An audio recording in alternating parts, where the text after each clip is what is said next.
Bonsoir à tous, je publie cette petite vidéo pour faire suite à la publication que j'ai postée sur Facebook hier et qui vous a beaucoup fait réagir.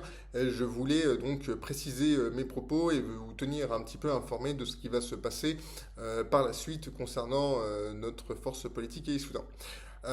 Tout d'abord, je tiens à dire que à moi seul, je ne représente pas une force politique à Issoudun. Si je décide de ne pas me reconduire en tant que tête de liste en 2026, qui était déjà de toute manière dans les tuyaux que je ne me représente pas en tant que tête de liste, ou même que je ne sois pas dans une liste, cela ne change strictement rien dans la mesure où la force politique d'opposition au maire actuel et puis à la deuxième liste de gauche qui se monte existe et qu'il y aura très certainement une tête de liste capable de conduire la liste en 2026, une liste de droite, et que bien entendu je me tiendrai à disposition de cette liste qui se montera pour les accompagner au moins sur l'élaboration du programme. Concernant le choix qui m'a conduit à me retirer de la vie politique, cela n'est absolument pas une forfaiture concernant la vie politique à Issoudun. Cela n'a strictement en fait rien à voir avec Issoudun. Cela a plutôt à voir avec une forme symbolique de retrait par rapport aux institutions en France, par rapport aux Français, par rapport au climat ambiant en France. Voyez-vous, je suis engagé depuis mes 16 ans, soit en tant que pompier, soit en tant que militaire. Et j'ai donné beaucoup de mon temps, beaucoup d'énergie pour la patrie, pour la France, pour la République. Et comme vous le savez, je suis étudiant en médecine et donc je m'apprête donc à devenir médecin. Mais vous savez que étudiant en médecine, lorsque l'on n'est pas fils à papa, c'est compliqué. C'est compliqué pour devoir se loger, alors que les collectivités souhaitent qu'on vienne s'installer chez elles plus tard. Elles ne sont pas en général fichues de nous donner un logement.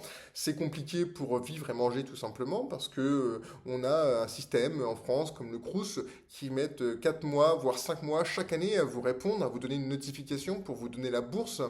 Et encore, vous devez aller parfois, comme je l'ai fait, aller devant le tribunal administratif pour avoir une ordonnance du juge et les forcer à vous verser une bourse. Donc on n'est en plus pas accompagné financièrement pour pouvoir étudier dans des conditions dignes.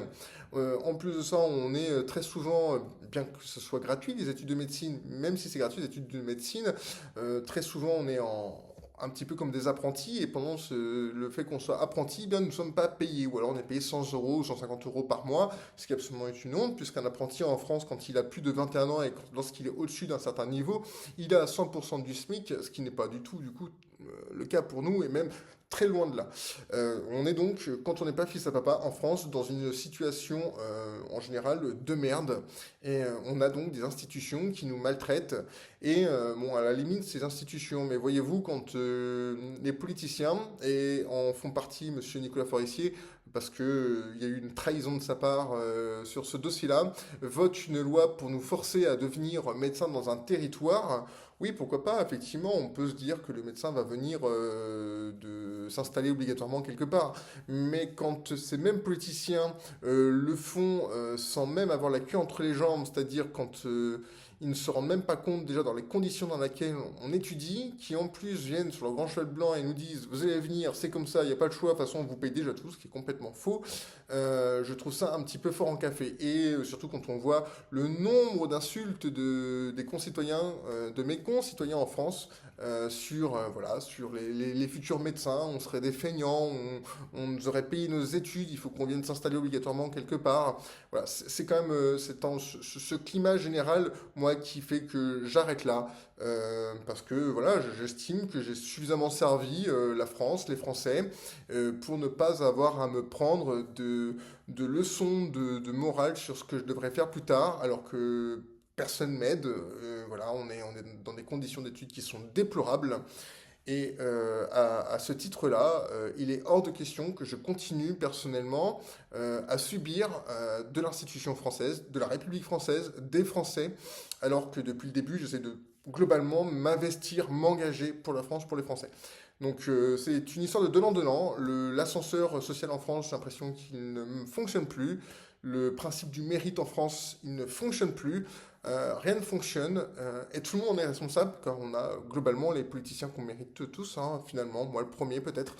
Donc à partir du moment où mes engagements ne sont pas du tout reconnus, j'arrête donc de manière symbolique. Donc j'arrête de servir les Français en étant élu, j'arrête de protéger les Français en étant militaire réserviste où je donnais de mon temps, où j'étais prêt à protéger la France en cas de, je sais pas, d'attaque ou que sais-je.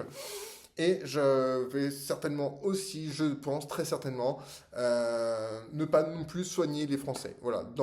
Si les conditions durent, où on est roulé dans la boue par le système, par les institutions, par les politiques, par un certain nombre de Français, malheureusement, la réconciliation ne pourra jamais avoir lieu, je pense. Sur ce, je crois que j'ai tout dit. Et je vous souhaite à tous une bonne soirée et merci de m'avoir soutenu durant toutes ces années.